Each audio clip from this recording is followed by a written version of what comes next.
A one TV news ವೀಕ್ಷಕರಿಗೆ ಸ್ವಾಗತ. ಚಿಂತಾಮಣಿ ಅಂಚೆ ಕಚೇರಿಯಲ್ಲಿ ಸಂಧ್ಯಾ ಮಂಜುನಾಥ್ ಅವರಿಗೆ ಅದ್ದೂರಿ ನಿವೃತ್ತಿ ಬೀಳ್ಕೊಡುಗೆ. ಜೀವನದಲ್ಲಿ ಎದುರಾಗುವ ಕಷ್ಟಗಳನ್ನು ಧೈರ್ಯದಿಂದ ಎದುರಿಸಿ ಬೀಳ್ಕೊಡುಗೆ ಕಾರ್ಯಕ್ರಮದಲ್ಲಿ ಡಿವೈಎಸ್ಪಿ ದಯಾನಂದ್ ಕಿವಿ ಮಾತು.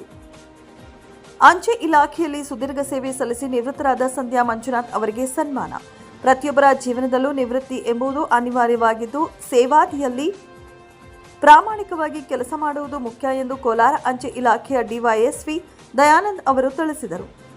ಚಿಂತಾಮಣಿಯ ಅಂಚೆ ಕಚೇರಿಯಲ್ಲಿ ಹಮ್ಮಿಕೊಳ್ಳಲಾಗಿದ್ದ ಅಂಚೆ ಇಲಾಖೆಯಲ್ಲಿ ಸೇವೆ ಸಲ್ಲಿಸಿ ನಿವೃತ್ತಗೊಂಡ ಸಂಧ್ಯಾ ಮಂಜುನಾಥ್ ಅವರ ನಿವೃತ್ತಿಯ ಬೀಳ್ಕೊಡುಗೆ ಸಮಾರಂಭದಲ್ಲಿ ಭಾಗವಹಿಸಿ ಅವರು ಮಾತನಾಡಿದರು. ನದಿ ತನ್ನ ಉಗಮ ಸ್ಥಾನದಿಂದ ಹರಿದು ಅಂತಿಮವಾಗಿ ಸಾಗರವನ್ನ ಸೇರುವಂತೆ ಪ್ರತಿಯೊಬ್ಬ ಸರ್ಕಾರಿ ನೌಕರನಿಗೂ ನಿವೃತ್ತಿಯ ದಿನ ಬಂದೇ ಬರುತ್ತದೆ. ಇಂದು ಸಂಧ್ಯಾ ಮಂಜುನಾಥ್ ಅವರು ತಮ್ಮ ಸುದೀರ್ಘ ಸೇವೆಯನ್ನ ಯಶಸ್ವಿಯಾಗಿ ಪೂರೈಸಿ ನಿವೃತ್ತಿ ಹೊಂದುತ್ತಿದ್ದಾರೆ. ದೇವರು ಅವರಿಗೆ ಆಯುಷ್ಯ, ಆರೋಗ್ಯ ಹಾಗೂ ಐಶ್ವರ್ಯವನ್ನ ನೀಡಿ ಕಾಪಾಡಲಿ ಎಂದು ಆಶಿಸಿದರು. ಇದೇ ಸಂದರ್ಭದಲ್ಲಿ ಸಂಧ್ಯಾ ಮಂಜುನಾಥ್ ಅವರೊಂದಿಗಿನ ಸೇವಾ ಅವಧಿಯ ದಿನಗಳನ್ನು ನೆನಪಿಸಿಕೊಂಡ ಅವರು 2015ರಲ್ಲಿ ನಾನು ಚಿಂತಾಮಣಿಗೆ ಐಪಿಆರ್ಗೆ ಬಂದಾಗ ಅವರು ಬಜಾರ್ ಆಫೀಸ್ನಲ್ಲಿದ್ದರು. ನಂತರ ಮೇನ್ ಆಫೀಸ್ಗೆ ವರ್ಗಾವಣೆಗೊಂಡು ಬಂದರು. 2016ರ ನೋಟ್ ಬ್ಯಾನ್ ಸಂದರ್ಭದಲ್ಲಿ ಅಂಚೆ ಕಚೇರಿಯಲ್ಲಿ ಸಾರ್ವಜನಿಕರಿಗೆ ಯಾವುದೇ ತೊಂದರೆಯಾಗದಂತೆ ಶನಿವಾರ ಮತ್ತು ಭಾನುವಾರವೂ ಕೂಡ ಅವರು ಅತ್ಯಂತ ಜವಾಬ್ದಾರಿಯಿಂದ ಮತ್ತು ಮುತುವರ್ಜಿಯಿಂದ ಕೆಲಸ ನಿರ್ವಹಿಸಿದ್ದರು ಎಂದು ಶ್ಲಾಘಿಸಿದರು. ಕಾರ್ಯಕ್ರಮದಲ್ಲಿ ನಿವೃತ್ತಿ ಹೊಂದಿದ ಸಂಧ್ಯಾ ಮಂಜುನಾಥ್ ಮತ್ತು ಅವರ ಪತಿಯನ್ನು ಆತ್ಮೀಯವಾಗಿ ಸನ್ಮಾನಿಸಿ ಬೀಳ್ಕೊಡಲಾಯಿತು. ಈ ಸಂದರ್ಭದಲ್ಲಿ ಅಂಚೆ ಇಲಾಖೆಯ ಅಧಿಕಾರಿಗಳಾದ B M Manjunath, A Shashikumar, Tyagaraj Reddy, B V Satish Kumar, Ramesh K, Karthik K N, Veena K V, Ismail, Chandrashekar Reddy, Santosh, Ramachandra, Krishnappa, Amaravati P S, Vechiyamma, Malashri, Rajitha D V ಹಾಗೂ ಎಲ್ಲ ಚಿಂತಾಮಣಿ ಗ್ರಾಮೀಣ ಅಂಚೆ ನೌಕರರು, ಉಪವಿಭಾಗದ ನೌಕರರು, ಸಿಬ್ಬಂದಿ ವರ್ಗದವರು ಹಾಗೂ ಕುಟುಂಬಸ್ಥರು ಉಪಸ್ಥಿತರಿದ್ದರು.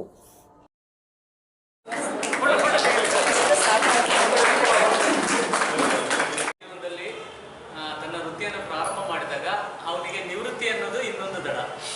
ಯಾವಾಗ ಒಂದು ನದಿಯನ್ನ ಅದು ಹುಟ್ಟಿದ ನಂತರ ಸಾಗರವನ್ನು ಸೇರುತ್ತೆ, ಅದೇ ರೀತಿ ಒಬ್ಬರು ಪ್ರತಿಯೊಬ್ಬರ ಜೀವನದಲ್ಲೂ ನಿವೃತ್ತಿ ಅನ್ನೋಂಥ ದಿನ ಬಂದೇ ಬರುತ್ತೆ. ಅದು ನಿಮಗೆ ಎಲ್ರಿಗೂ ಅದು ಯಾವತ್ತೂ ಬರುವಂತಹ ದಿನನೇ. ಈ ದಿನ ಅಂಥ ಕಾಲಘಟ್ಟಕ್ಕೆ ಸಂಧ್ಯಾ ಮಂಜುನಾಥ್ರವರು ಬಂದಿದ್ದಾರೆ. ಅವ್ರಿಗೆ ಇನ್ನು ಒಂದು ದಿನ ಮಾತ್ರ ಸೇವೆ ಇದೆ ಅಂಚೆ ಇಲಾಖೆಯಲ್ಲಿ. ಅದಾದ ನಂತರ ಅವರು ನಿವೃತ್ತಿಯ ಜೀವನವನ್ನು ಇದು ಮಾಡ್ತಾರೆ. ದೇವರು ಅವರಿಗೆ ಆಯುಧ, ಆರೋಗ್ಯ, ಐಶ್ವರ್ಯ ಕೊಟ್ಟು ಕಾಪಾಡಲಿ ಅಂತ ಕೇಳ್ಕೊಳ್ತೀನಿ.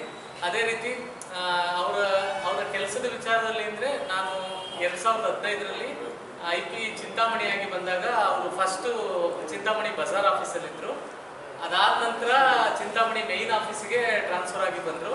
ಆಗ ಅದೇ ಸಂದರ್ಭದಲ್ಲಿ 2016ರಲ್ಲಿ ನೋಟ್ ಬ್ಯಾನ್ ಕೂಡ ಆಗಿತ್ತು. ಆ ನೋಟ್ ಬ್ಯಾನ್ ಆದಾಗ ನವೆಂಬರ್-ಡಿಸೆಂಬರಲ್ಲಿ ಫಸ್ಟ್ ನೋಟ್ ಎಕ್ಸ್ಚೇಂಜ್ ಬರ್ತಿದ್ದಿದೆ ಪೋಸ್ಟ್ ಆಫೀಸಲ್ಲಿ. ಆಗ ತುಂಬ ಈವನ್ ಶನಿವಾರ ಭಾನುವಾರ ಕೂಡ ನಾವು ಪೋಸ್ಟ್ ಆಫೀಸಲ್ಲಿ ವರ್ಕ್ ಮಾಡಿಸಿದ್ದು. ಆ ದಿನ ಅವರು ಮೇಡಮ್ ತುಂಬ ಇನಿಷಿಯೇಟ್ ತಗೊಂಡು ಅದೆಲ್ಲ ಕೆಲಸ ನೀಟಾಗಿ ಆಗತ್ತಾರೆ, ಯಾವುದೇ ರೀತಿಯ ಜನರಿಗೆ ತೊಂದರೆ ಆಗಬಾರ್ದು. ಮತ್ತು ನಮಗೆ ಆಗೆಲ್ಲ ಪ್ರತಿದಿನ ಒಂದೊಂದು ಹೇಳೋರು. ಮೊದಲನೇ ಸಲ ಏನು ಮಾಡಿದ್ರು, ಡೈರೆಕ್ಟ್ ನಾವು ನೆಕ್ಸ್ಟ್ ಆಧಾರ್ ನಂಬರ್ ಕಲೆಕ್ಟ್ ಮಾಡಿ 2,000 ರೂಪಾಯಿ ಕೊಡಬೇಕು ಅಂತ ಹೇಳಿದ್ರು. ಅದಾದ್ಮೇಲೆ ಅವ್ರ ಕೈಗೆ ಲಿಂಕನ್ನು ಹಾಕಿ 2,000 ರೂಪಾಯಿ ಪ್ರತಿದಿನ. ಇವತ್ತು ಸಂಜೆ ಆಯಿತು ಅಂದರೆ ನಾಳೆ ಬೆಳಿಗ್ಗೆ ನಾವು ನೋಟ್ ಎಕ್ಸ್ಚೇಂಜ್ ಮಾಡೋಕ್ಕೆ ಏನು ಹೊಸ ಇದು ಬರುತ್ತೆ ಅನ್ನೋದು ಗೊತ್ತೇ ಆಗ್ತಿರಲಿಲ್ಲ. ಹಾಗಾಗಿ ಆ ಥರದ್ರಲ್ಲೂ ಕೂಡ ಅದ್ರ ಜೊತೆಗೆ ನಮಗೆ ಏನಂದರೆ, ನಮ್ಮ ಪೋಸ್ಟ್ ಆಫೀಸಲ್ಲಿ ನಿಮಗೆಲ್ಲ ಗೊತ್ತೇ ಇರುತ್ತೆ, ಪ್ರತಿಯೊಬ್ಬರದ್ದು ಕೂಡ ಹಣಕಾಸಿನ ವ್ಯವಹಾರ ಇಲ್ಲೇ ಇರುತ್ತೆ. ಕೆಲವರು ನಮ್ಮ ಅಕೌಂಟಲ್ಲಿರೋ ದುಡ್ಡನ್ನ ಬಿಡ್ಸೋಕೆ ಬರೋದು. ಈಗ ಆಗೆಲ್ಲ ಏನಾಗಿತ್ತು ಅಂದರೆ, 500 ರೂಪಾಯಿ ನೋಟು ಬ್ಯಾನ್ ಆಗಿದ್ದಾಗ, 500 ರೂಪಾಯಿ 1000 ರೂಪಾಯಿ ಎಲ್ಲ ಬ್ಯಾನ್ ಆಗಿದ್ದಾಗ ಏನಾಗಿತ್ತು, ಎಕ್ಸ್ಚೇಂಜ್ ಮಾಡೋದು ಒಂದು, ಯಾರು ಬೇಕಾದರೂ ಬಂದು ಅವ್ರ ನೋಟ್ನ ಎಕ್ಸ್ಚೇಂಜ್ ಆಗಿಲ್ಲ. ಯಾಕೆಂದರೆ ನೀವು ಆಲ್ರೆಡಿ ಚಿಂತಾಮಣಿ SO ಮತ್ತು ಕೈವಾರ SOದಲ್ಲಿ ಯಾರೆಲ್ಲ ಕೆಲಸ ಮಾಡಿದ್ದೀರಾ, ಈವನ್ BPMಗಳಾಗಿರ್ಬೋದು, MDಗಳಾಗಿರ್ಬೋದು, ನೀವು ಅವ್ರ ಕಾರ್ಯವೈಖರಿಯನ್ನು ನೋಡಿರ್ತೀರಾ. ಈಗ ನಾವು ಜೀವನದಲ್ಲಿ ಹೇಗಿರಬೇಕು ಅಂದರೆ, ಯಾವತ್ತೂ ನಾವು ಒಂದು ಹೆಜ್ಜೆ ಸೋತ್ರೆ ನಾವು ಮುಂದೆ ಗೆಲ್ಲೋದ್ರ ಬಗ್ಗೆನೇ ಯೋಚನೆ ಮಾಡ್ತಿರ್ಬೇಕಂತೆ. ಯಾಕೆ ಅಂದರೆ, ನಮ್ಮನ್ನು ಸೋಲ್ಸೋದಕ್ಕೆ ತುಂಬ ಜನ ಕಾಯ್ತಾ ಇರ್ತಾರೆ, ಬಟ್ ಗೆಲ್ಲೋದಕ್ಕೆ ನಮಗೆ ನಾವೇ ಸ್ಫೂರ್ತಿಯಾಗಿರ್ಬೇಕು. ಅದೇ ರೀತಿ ನಾವು ಏನೇ ಕಷ್ಟ ಬಂದರೂ ಅದನ್ನು ಎದುರಿಸೋದಕ್ಕೆ ನಾವು ತಯಾರಾಗಿರ್ಬೇಕು. ಯಾಕೆ ಅಂದರೆ, ಆ ಕಷ್ಟಗಳನ್ನ ಕೊಡೋದಕ್ಕೆ ಅಂತಲೇ ನಮ್ಮ ಸುತ್ತ ಜನ ಇರ್ತಾರೆ. ಅದೇ ರೀತಿ ನಾವು ನಮ್ಮ ಸಂತೋಷವನ್ನ ನಾವೇ ಸೆಲ್ಫ್ ಸ್ಯಾಟಿಸ್ಫೈ ಮಾಡ್ಕೋಬೇಕು. ಈಗ ನಮ್ಮನ್ನ ಸಂತೋಷ ಪಡಿಸೋದಕ್ಕೆ ನಮ್ಮ ಸುತ್ತ ಯಾರು ಇರೋದಿಲ್ಲ. ನಾವು ಈಗ ನಮ್ಮ ಕನ್ನಡದಲ್ಲಿ ಒಂದು ಗಾದೆ ಇದೆ, ಹಳ್ಳಕ್ಕೆ ಬಿದ್ದರೆ ಆಳಿಗೊಂದು ಕಲ್ಲು ಅಂತ. ಅಂದ್ರೆ ಯಾರಾದ್ರೂ ಒಬ್ಬ ಗುಂಡಿಗೆ ಬಿದ್ದ ಅಂದ್ರೆ ಯಾರು ಅವನ್ನ ಕೈ ಹಿಡಿದು ಎತ್ತೋ ಪ್ರಯತ್ನ ಮಾಡೋದಿಲ್ಲ. ಏನ್ ಮಾಡ್ತಾರೆ, ನಮ್ದು ಒಂದು ಕಲ್ಲಿರ್ಲಿ ಅಂತ, ಅಂದ್ರೆ ಬೇಗ ಗುಂಡಿ ಮುಚ್ಚಲಿ ಅಂತ. ಹಾಗಾಗಿ ಆ ಥರದ್ದು ಏನೇ ಇರ್ಬೋದು, ಈಗ ನನ್ನ ಮೇಲೆ ಆಗಲಿ ಯಾರು ಪ್ರತಿಯೊಬ್ಬ, ಈಗ ಯಾವುದೇ ಒಂದು ಇಲಾಖೆ ಆಗಿರಲಿ, ಅದು ಅಂಚೆ ಇಲಾಖೆ ಅಂತ ನಾ ಹೇಳೋದಿಲ್ಲ, ಯಾವುದೇ ಇಲಾಖೆಯಲ್ಲಿ ನಾವು ಕೆಲಸ ಮಾಡಬೇಕಾದ್ರೆ ನಾನು ಯಾವಾಗಲೂ ಹೇಳ್ತಾ ಇರ್ತೀನಿ, ನಾವೆಲ್ರಿಗೂ ಫೇವರ್ ಮಾಡೋಕ್ಕಾಗಲ್ಲ. ಯಾಕೆಂದ್ರೆ ಪ್ರತಿ ಕಸ್ಟಮರು ನಮ್ಗೆ ಒಂದೇ ಥರ ಇರಲ್ಲ. ನಾನು ಇಷ್ಟು ಕೆಲಸ ಮಾಡ್ಕೊಂಡು ಇಟ್ಕೊಂಡು ಅನ್ನೋದು ಎಲ್ಲರಿಗೂ ಕಟ್ಟಿಟ್ಟ ಬುತ್ತಿ ಇದ್ದಂಗೆ. ಅದರಿಂದ ಈ ದಿನ ಅವರು ರಿಟೈರ್ಡ್ ಆಗ್ತಾ ಇದ್ದಾರೆ. ಅದಕ್ಕೋಸ್ಕರ ಇವರು ಏನು ಅಂದರೆ MR ನಂಜುಂಡರಾವ್ ಮತ್ತು ಗಿರಿಜಮ್ಮ ಅನ್ನೋರಿಗೆ ಇಬ್ಬರು ಗಂಡು ಮಕ್ಕಳು, ಇಬ್ಬರು ಹೆಣ್ಮಕ್ಳು. ಅದರಲ್ಲಿ ಇವರು ಫಸ್ಟ್ನೇ ಅವರು. ಇವರು ಡೇಟ್ ಆಫ್ ಬರ್ತು 14/5/66ರಲ್ಲಿ ಜನ್ಮ ನೀಡಿರ್ತಾರೆ. ಇವರು ವಿದ್ಯಾಭ್ಯಾಸ BCom ಮುಗಿಸಿರ್ತಾರೆ. ಮುಗಿಸಿ ಎಲ್ಲ ಆದಮೇಲೆ ಟೈಮ್ ಚೆನ್ನಾಗಿದೆ. 30/7/91ಗೆ ನಮ್ಮ ಡಿಪಾರ್ಟ್ಮೆಂಟಲ್ಲಿ ಸೇರ್ತಾರೆ.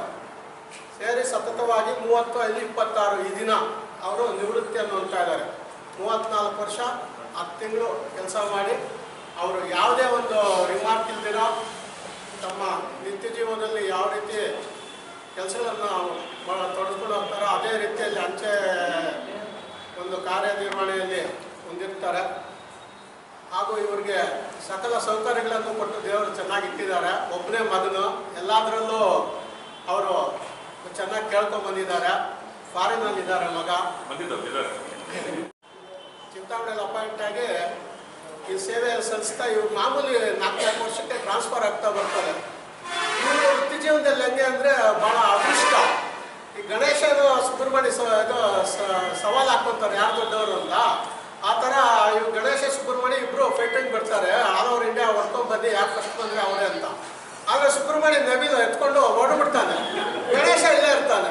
ಅವ್ರಿಗೆ ಏನು ಮಾಡೋದು ಅಂದ್ಬಿಟ್ಟು ಆಲೋಚನೆ ಮಾಡಿದ್ದೆ. ಮತ್ತು ಈಶ್ವರ ಅವ್ರಿಗೆ ಇವರಿಗೆ 3 ರೌಂಡ್ ಹಾಕ್ಬಿಡ್ತಾರೆ. ಅದೇ ರೀತಿ ನಮ್ಮ ಮೇಡಮ್ ಅವರು ಗುಂಡುಗುಂಟೆ ಕೈವಾರ ಚಿಂತಾಮಣಿ ಇಲ್ಲೇ 3 ರೌಂಡ್ ಹಾಕ್ಬಿಡ್ತಾರೆ. ಏನು ಸಲೀಸಲ್ಲ. ಒಬ್ಬನು ಇದು ಕುದುರೆ ಮೇಲೆ ಬರ್ತಾನೆ, ಕತ್ತಿ ಕೂಡ ಇಳಿಸಲ್ಲ, ಏನು ನಾರಾಯಣ ಅಂತಾನೆ. ಇನ್ನೊಬ್ಬನು ಜಟ್ಕಾದಲ್ಲಿ ಬಂದಂಗೆ ಬರ್ತಾನೆ, ಸ್ವಾಮಿ ಅಂತಾನೆ. ಮತ್ತೆ ನೋಡಿದ್ರೆ ಮಾತು ಮಾತ್ರ ರೋಫ್ ಆಗಿರುತ್ತೆ. ಆದ್ದರಿಂದ ಭಾಳ ಕಷ್ಟ ಇದೆ ಈಗ ಕೆಲಸ ನಿರ್ವಹಿಸ್ತಕ್ಕಂಥದ್ದು ಈ ಇದರಲ್ಲಿ ಮಾತ್ರ. ಅದೇ ರೀತಿ ನಮ್ಮ ಸಂಧ್ಯಾ ಮಂಜುನಾಥ್ ಮೇಡಮ್ನವರು ಎಲ್ಲೇ ಹೋಗಲಿ ಏನೇ ಮಾಡಲಿ ಯಾವುದೇ ಒಂದು ಇದರಲ್ಲಿ ಟೆನ್ನೂರಲ್ಲಿ ಎಲ್ಲೂ ರಿಮಾರ್ಕ್ಸೇ ಇಲ್ಲ. ಅದೇ ರೀತಿ ಹೇಳಬೇಕು ಅಂದರೆ ಯಾವುದೋ ಸಣ್ಣ ಪುಟ್ಟ ನಡೆದಿರುತ್ತೆ. ಯಾವುದೋ ಒಂದು ಕೋಲಾರ ರೋಡಲ್ಲಿ ಯಾವುದೋ ಒಂದು ಆಧಾರ್ ಕಾರ್ಡಲ್ಲಿ ಬಿದ್ದಿತ್ತು ಅಂತ ಯಾರೋ ನಮ್ಮವರೇ ಆಗ್ತಾ ಇದ್ದೀರಾ ಬಂದು ಮೇಡಮ್ ರೋಫ್ ಹಾಕೋದು ಅದು ಇದು ಆಗುತ್ತೆ. ಅಂಥವೆಲ್ಲ ಸಣ್ಣ ಪುಟ್ಟ ನಡೆಯುತ್ತೆ.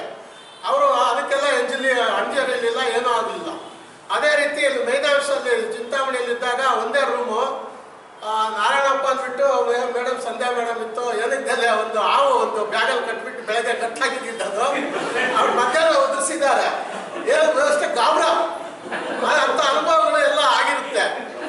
ಆದರೂ ಕೂಡ ಅವೆಲ್ಲ ಒಂದು ಎಲ್ಲ ನಿಭಾಯಿಸ್ಕೊಂಡು ಮನುಷ್ಯನ ವೃತ್ತಿಯಲ್ಲಿ ಯಾವತ್ತೇ ಆಗಲಿ 100 ಜನ ಇದ್ದರೆ 100 ಜನಕ್ಕೆ ಯಾವತ್ತೂ ಒಳ್ಳೆಯವ್ರು ಆಗೋದೇ ಇಲ್ಲ. ಅದೊಂದು ಪರ್ಸೆಂಟೇಜ್ ತೊಗೊತೀವಿ. ನಮ್ದು RLSPD ಆ ಥರ ಪರ್ಸೆಂಟ್ ತೊಗೊತಾ ಇದ್ದಾರೆ ಇವಾಗ. ಆ ಥರ 90% ತೊಗೊಳ್ಳಿ ಅಂತ. 90% ಅಲ್ಲ, ನನಗೆ ತಿಳಿದ ಮಟ್ಟಿಗೆ ನನ್ನ ಅನುಭವದಲ್ಲಿ ಮೇಡಮ್ಮು ಆಣೆ ಮುತ್ತೆ ಇದ್ದಂಗೆ ಕಪ್ಪೆ ಚಿಪ್ಪೆ ಒಳಗಡೆ ಇದ್ದರೆ ಆ ಥರ ಅದು ಗೊತ್ತೇ ಆಗಿಲ್ಲ. ಗೊತ್ತಾಗಬೇಕು ಅಂದರೆ ಅದು ಯಾವ ಥರ ನೈಸಾಗಿದ್ರೆ ಮೇಡಮ್ ಆ ಥರ ವಿನಯದಿಂದ ನೈಸಾಗಿ ತಮ್ಮ ಕಾರ್ಯವೈಖರಿಯನ್ನು ಇಷ್ಟು ವರ್ಷ ನಡೆಸ್ಕೊಂಡು ಬಂದಿದ್ದಾರೆ ಅಂದರೆ ಭಾಳ ಗ್ರೇಟು. ಪಬ್ಲಿಕ್ ಸರ್ವಿಸ್ ಅನ್ನೋದು ಭಾಳ ಕಷ್ಟ ಇದೆ, ನೋಡ್ತಾ ಇದ್ವಿ. ಆದರೂ ಸಹ ಹೊಸಬ್ರೆಲ್ಲ ಬೇಗನೆ ಮುಂದಕ್ಕೆ ಹೋಗ್ತೀರಾ. ದಯವಿಟ್ಟು ಎಲ್ಲ ಗ್ರಾಮೀಣ ಅಂಚೆ ನೌಕರರು ಸ್ವಲ್ಪ ಕಷ್ಟ ಬಿದ್ದು ಡಿಪಾರ್ಟ್ಮೆಂಟ್ ಬಂದ್ಬಿಡಿ ಅಂತ ಕೇಳ್ಕೊತಾ ಇದ್ದೀನಿ.